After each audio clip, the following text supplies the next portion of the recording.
Welcome to Sword and Spirit Podcast, where the truth cuts deep and the spirit moves freely. I'm your host, Jeremiah. You can call me Coop, whatever you want to call me, but I'm your host, and I just want to give y'all a little rundown of what the podcast is about. Okay, so this ain't no watered down gospel. We teaching the word straight, line upon line, precept upon precept.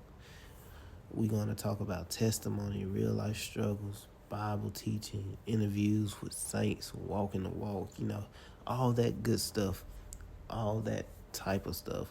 This is for the ones still in the fight, the ones who slipped but got back up, and the ones who know there is more. So as we do these podcasts, I ask you to grab your sword and let the Spirit do the rest. Now today is the first episode, and we are going to dig into my personal testimony of how I found God. We're going to start with how I found God. I wanted to do this because, this will open you up to the light of how God really works, how good God really is, It'll open you up to all of these things, because I myself never knew it was possible. I doubted God. I did all types of things, but, God is a miracle worker. He can make the impossible possible. So with that being said, let's go ahead and hop into my personal testimony. Okay, I remember being a kid, young, and it felt like it was times where, I would be by myself, I'll run by myself, play by myself, because I had older siblings and they were naturally with the other teenagers while I was still a kid, and I had cousins around my age too, but, I was just always like a different kid, And I remember one specific time when I was a kid, I was running around. I was at the church, by myself, and I was running around playing. I don't know what I was playing with, or playing who, I guess you can say, but I remember it felt like a literal person touched me and whispered in my ear. But when I looked around, there was nobody there. And at the time, I didn't truly understand it. Like, I knew it probably was God, but I didn't too much pay it mind because I was a kid. But yeah, that was God, and I didn't know what it meant back then. All I knew there was someone was calling me. And it wasn't no ordinary call. It was a pull, deep, heavy, unshakable pull. But, I didn't know too much about it, like I said. And growing up, I was one of them kids that felt like he could never do anything the right way, never do anything correct. And my confidence was shot. My worth was gone. I felt like I was just a failure in my own skin. And I would mask that with smiles and, sort of kind of fake happiness, if you want to say. Like, I wasn't always sad, but I would mask how I felt about myself with smiles and jokes and stuff like that. But it really hit me deep, and it continued for a while. And then 2018 came, and I lost my middle brother. My blood, like literally my only full-blooded sibling. I lost him. And that was pretty much it for me. Whatever little confidence I had left, it was gone. Just like that. And when it happened, it put me in a state where I just did not want to deal with people. I stayed away from folks. I was mad at the world. I was mad at God. I was mad at myself. And, I just had this feeling in my soul where I was like, I don't want to care about nobody so much anymore. because I don't want to feel that hurt ever again. I don't want to feel that pain ever again, loving somebody so much and for them to just be gone that early, that soon. It killed me. And so I stayed away from people and I isolated myself for about a year and a half, maybe two. I was trying to, and then I fully done it in like 2019-ish, September-ish. So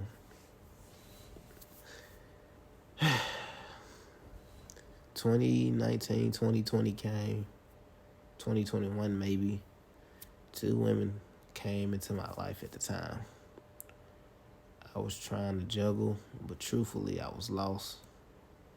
That isolating myself had me, in a weird place. I was weird to society. I didn't know how to do things. I was trying to live my life based off of what I seen in social media. I tried to copy those people and live like those people. I completely lost my identity. Or you can say I never knew my identity, either or. But I was confused, wondering like, what can I do? What can I say? How do I readjust to society? But these two women came along. Like I said, I was embedded.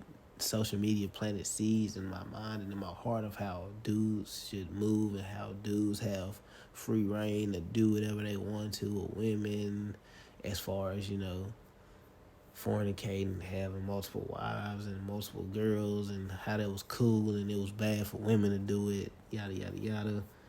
And I took that mindset with me now. Now, like I said, I was dealing with two women. The first one came around, we were cool. We were very cool. And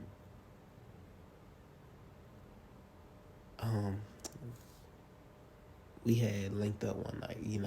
I remember I was working at FedEx. She had came over to my team.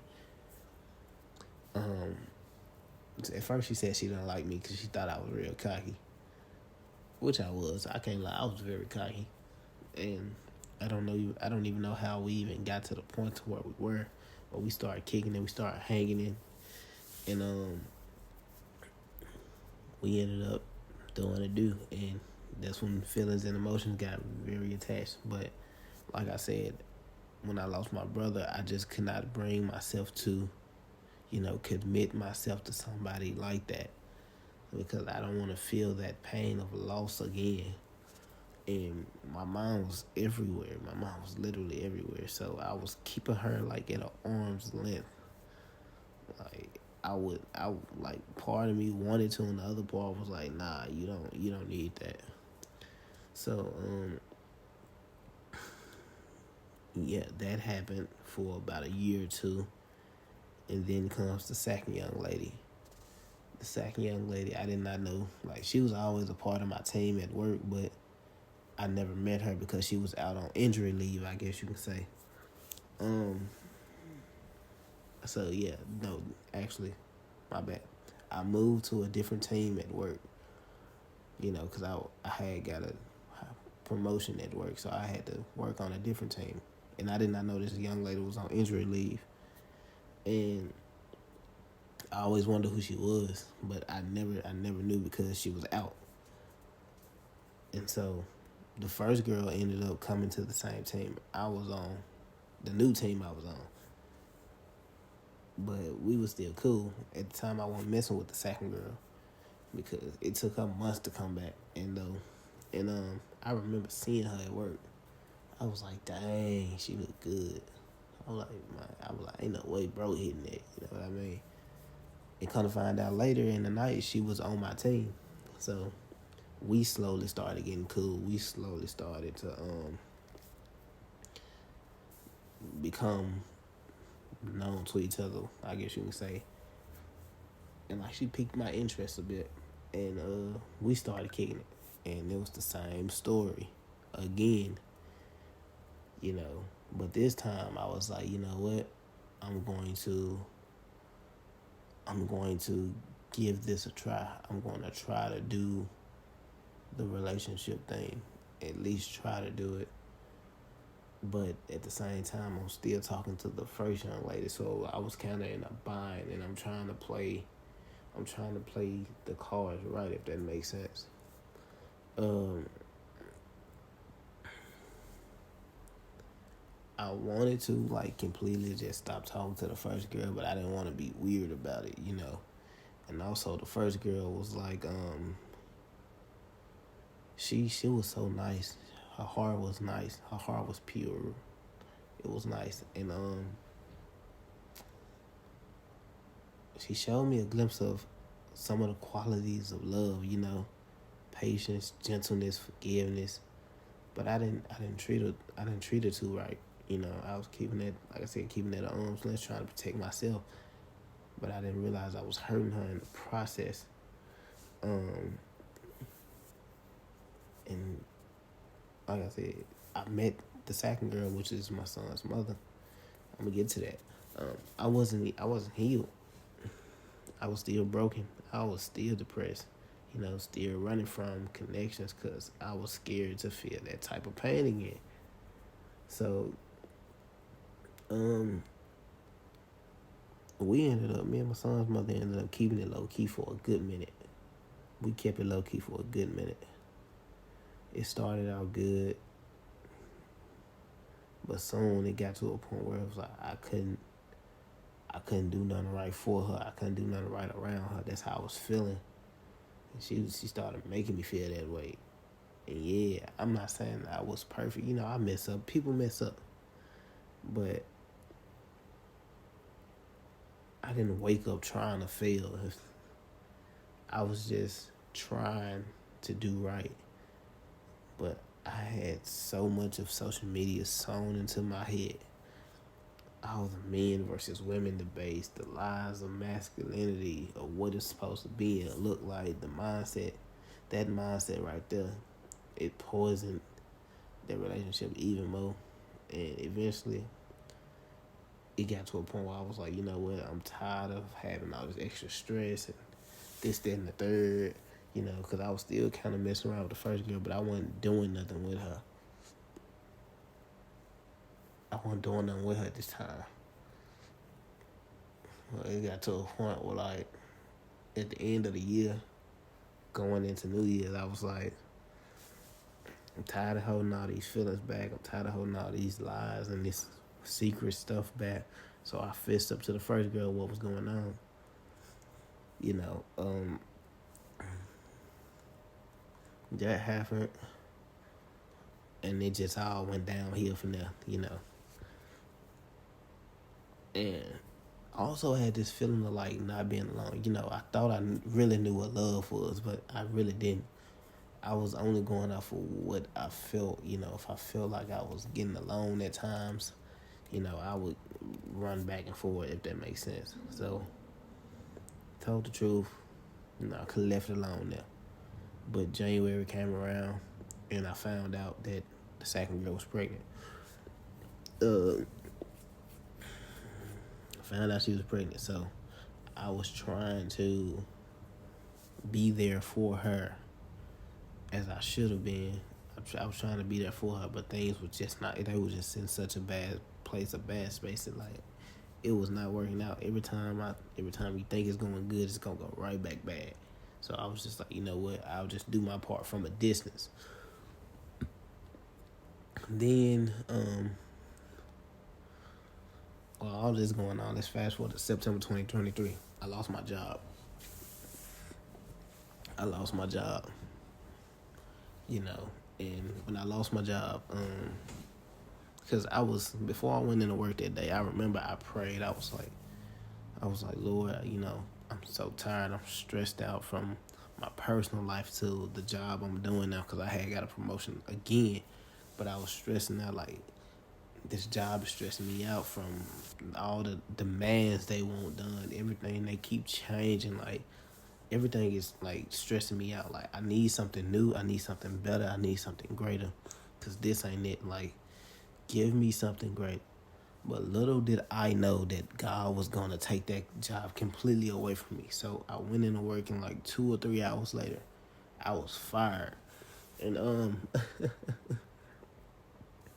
I The first people I told was my uncle, my brother, and my granddad, because I kind of looked up to them because they were preachers, and my brother was, you know, reading his word. You know, he was a man of God too. So that was the first people I told, and I remember the first thing my uncle told me, and this was probably the greatest gift he ever gave me. He said, "Son," he was like, "Son, don't even worry about finding a job right now.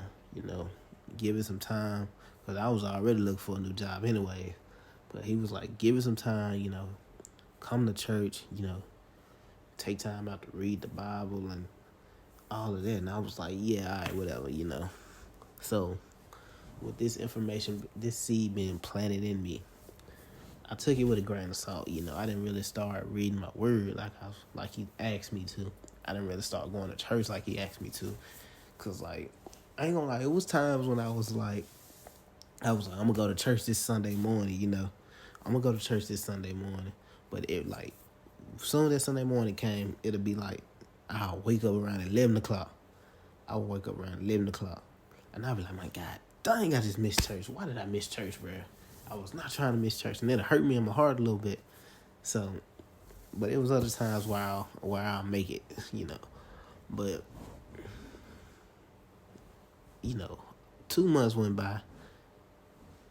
My son's mother finally calls me, texts me. She's like, "Congratulations, birthday twin." But this is November. My son was born on October 26th. Same birthday as me. But I didn't know until November.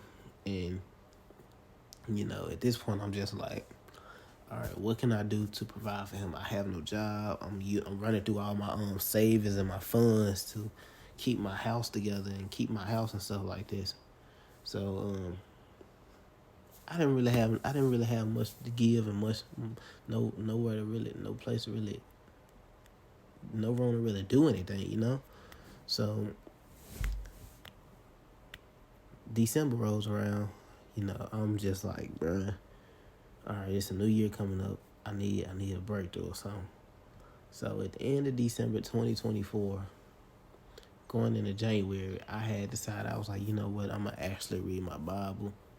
I'm going to actually give God some time. And, excuse me. And when I did this, it was like, you know, God started speaking to me. You know, I remember the first prayer before God really started speaking to me, you know. I said, "Lord, I come to you every time I need something, and you always come through. But right now, you know, I'm in need. These are big struggles. I'm not even gonna worry about these struggles right now. I just wanna shift my mind off of this, and I just wanna talk about anything else other than my personal struggles right now." And when I was sitting there and I was talking, I just felt like this relief come upon me. This smile came across my face. These tears, you know, that were building.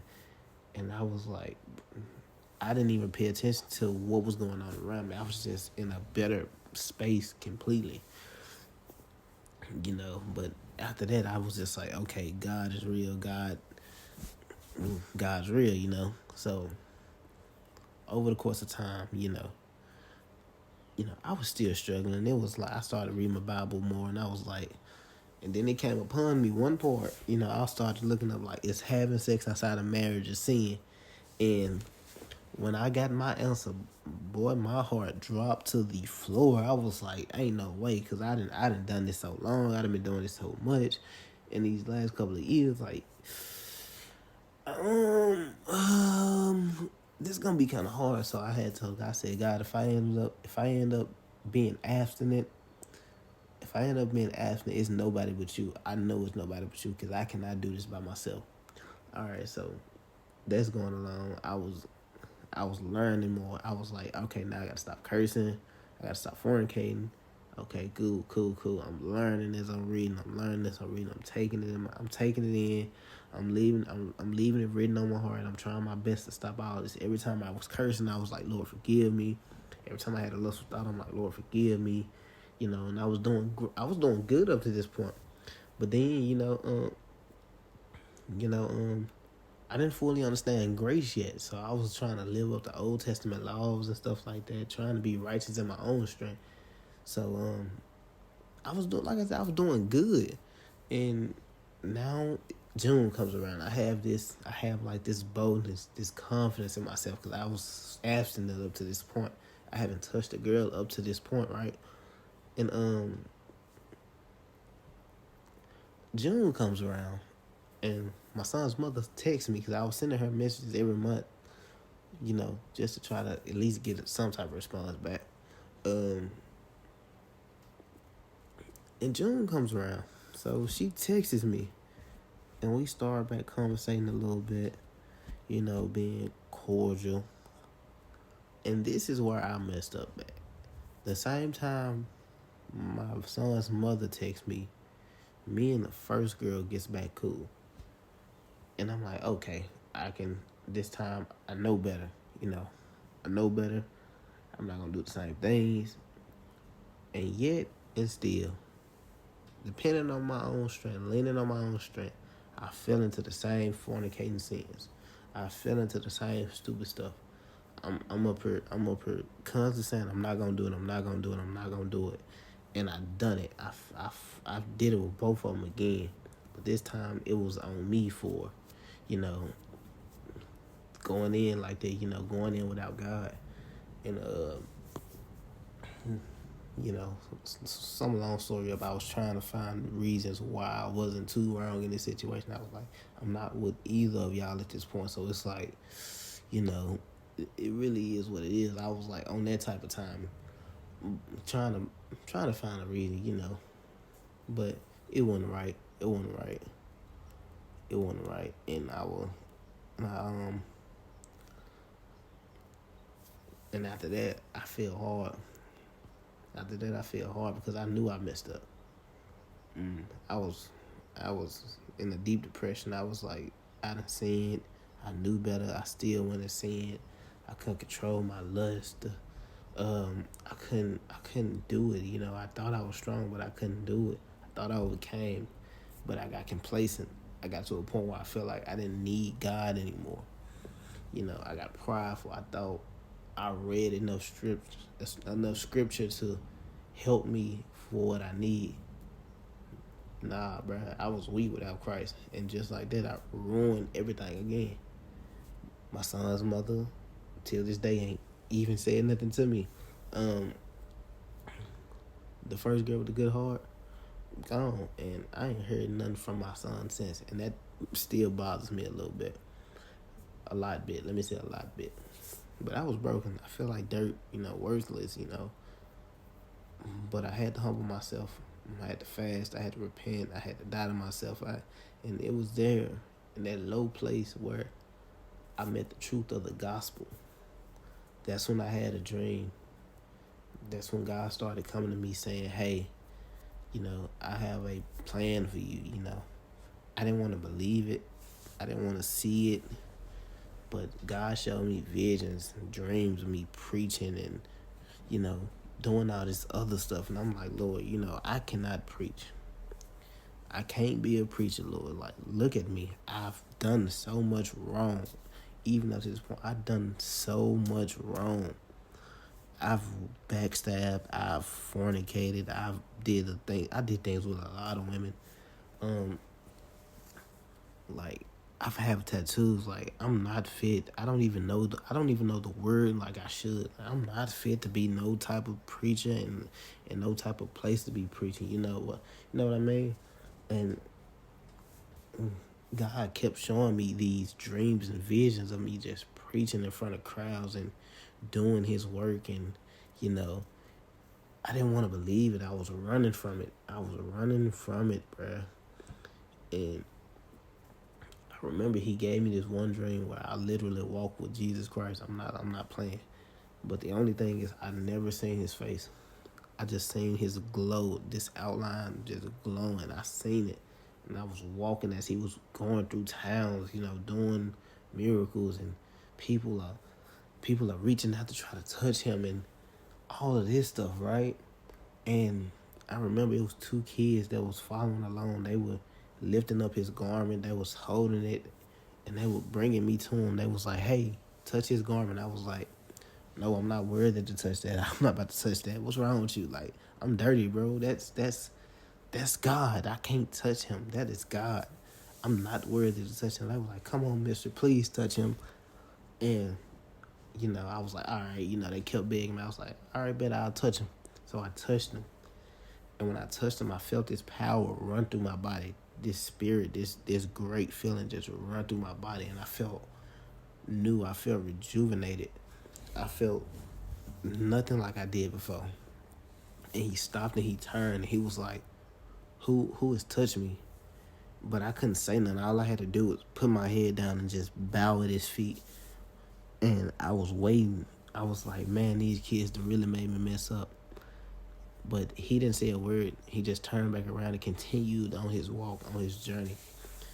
And then we came to this point where we was at this cliff, right? And at the bottom of the cliff, all you heard was rushing waters, like waters rushing constantly. Like, it was peaceful, but like you can hear the waters roaring loud. And those same two kids they followed, they was playing. God was sitting at a far distance, and he was sitting at a far distance, and I sat at a distance away from him, because I didn't, like I said, I did not feel so worthy. I didn't feel worth being around. I didn't feel like I could be around him. You know what I mean? And I remember these kids, they were playing in front of us. Well, really in front of both of us. And I just heard the kids say, "Hey, let's go jump off the cliff." And I was like, "What?" I was like, "Huh?" And God was over there relaxing. He wasn't bothered. He was about a fire. He wasn't bothered or nothing. He was just like relaxing, And I was like, I know he heard these kids say they about to jump off this cliff, so I'm running trying to catch up to the kids so they don't jump. But I couldn't make it in time. So when they jumped, I looked over the cliff like, bro, these kids really just jumped off of this cliff, bro. And when I looked down, they were being lifted back up by two angels. These angels, they weren't in no type of form. They were just spirit. They were glowing spirits lifting these kids back up. And I was so amazed and so shocked. And I was like, bruh, this is crazy. I know this can't be real.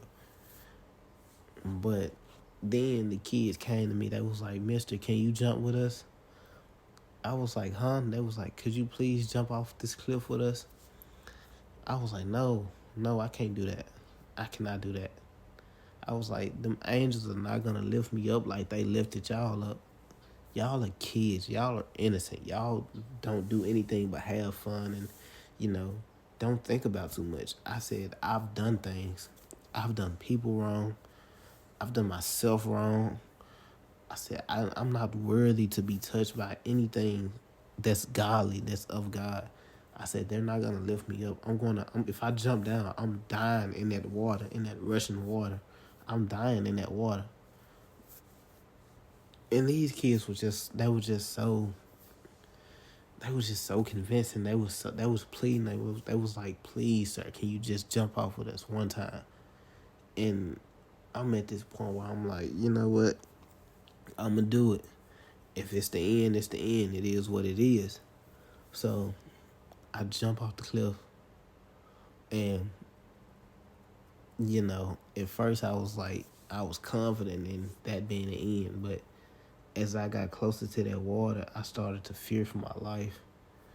I started to fear for myself. I was like, bruh, if I die right here, I'm not going to heaven. I'm not going to heaven. So I was fearing for myself. I was like, I should have never listened to these kids. I should have never listened to these kids and jumped off of this cliff. And I was at a point where I was like, you know what? You just got to deal with your consequences. Deal with what you get for being dumb and stupid. And just before I hit that water, I stopped. And I felt myself getting pulled back up. I was, at this point, I'm like shocked, crying, in tears. And I just didn't know what to say. I was in so much awe. I was in so much disbelief that they really came and lifted me back up. And I sat there. I couldn't even turn around. And I just heard a voice walking towards me saying, you see, all you have to do is have faith in me. Believe in me. I'll do anything for you if you just believe in me. Give me everything you have. All your burdens, all your problems, whatever you're going through, how do you feel? Give it all to me and I will ease it all. I will restore you. I will bring you back up to a high place. And I was just sitting there listening to this voice, eyes so wide, but I never turned around. I just heard him talking to me so soft and peacefully. And then he touched me and I woke up in tears. And from that moment on, I knew that God wanted to use me. And after that, I was like, okay, I need to get more serious about God. I need to get more into God's word. I need to get more in tune with God because he want to use me. But I still don't have a job at this point. So I'm like, I'm going to do it on my time. I'm going to do it when I get ready. By the time I'm able to preach, I'll have everything, finances, I'll be stable. I'll be very stable. So I said, I'm gonna wait till I'm ready and stable, and then I'm going to go preach. But from this time, I'm knowing that God wants me to preach. He keeps coming to me like, hey, I want you to preach. Hey, this needs to happen. Hey, this needs to happen. Hey, this is what this represents. Hey, this is a symbol for this. And I'm just like, okay, I get it. You want me to preach. But, Lord, I'm not stable. I'm not able. Like, these people are not going to accept me. Still, I know, like I said, I still have tattoos. Is there a way I can cover up these tattoos? Like, do I have to get these removed or something? Like, then my finances ain't where they're supposed to be. Some of these people know I'm not working. All of this stuff going through my head, all of these thoughts. And he just kept showing me preaching and preaching and preaching. And it got to a point where he showed me a dream of me preaching. But, my granddad was in. He was like, what are you waiting on? I know the Lord has already told you.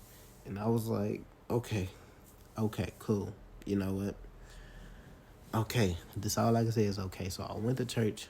This is all over a course of from June 2024 to December 2024. So all of this is going on. I'm learning the gospel. I'm getting better at talking about the gospel. I'm studying more. I'm starting to come out a little bit more, if that makes sense. I'm starting to be bolder. And I remember my granddad telling me, he was like, because I walked into church one Sunday morning. On December the 8th, I walked into church. I was looking like I was in disarray a little bit. He was like, what's wrong with you? And I was like, it's just a lot on my mind, I don't know what to do. He was like, son, the only reason you don't want to preach is because you're scared of what them people are going to say to you. And I didn't even tell him that, but he knew. That man knew. And that's when I was like, you know what? Lord, I'm not hiding anymore. I'm going to do what you told me to do.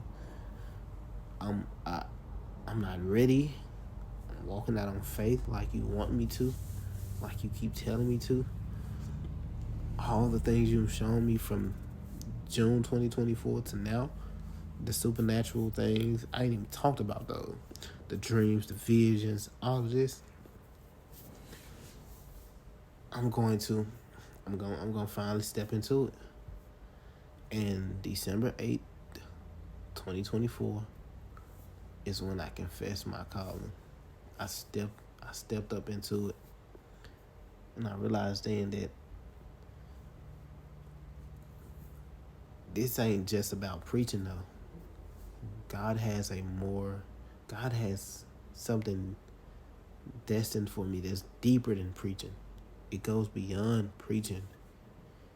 It's a purpose that goes beyond the pulpit, and I realized that. And even though January 2024 had me feeling unworthy, thinking about my sins, thinking about the women I hurt, the lies I've told, the fornication, the tattoos, I realized that Jesus still chose me. He still called me.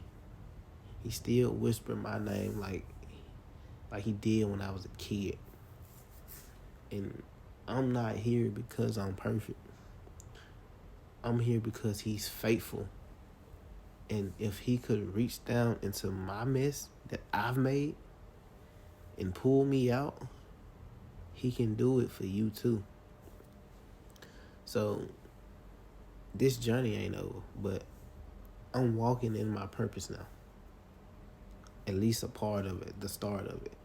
And if you hearing this right now, if you stay to the end of this, I want you to know that God ain't done with you either. You might feel dirty, you might feel too broken, you might feel too unworthy, but God still chose you. You are chosen. I'm just a man who got tired of running, and now I'm walking with Jesus. Stay tuned. We not done yet. If this helps you, like this, share this. I know it was kind of long. I know it was kind of lengthy, but this is my testimony. This ain't even the full in-depth version of it. This is just the outside looking in, the best way I can put it. Like this, share this. I hope that this helps anybody. God bless you guys and stay faithful. Peace.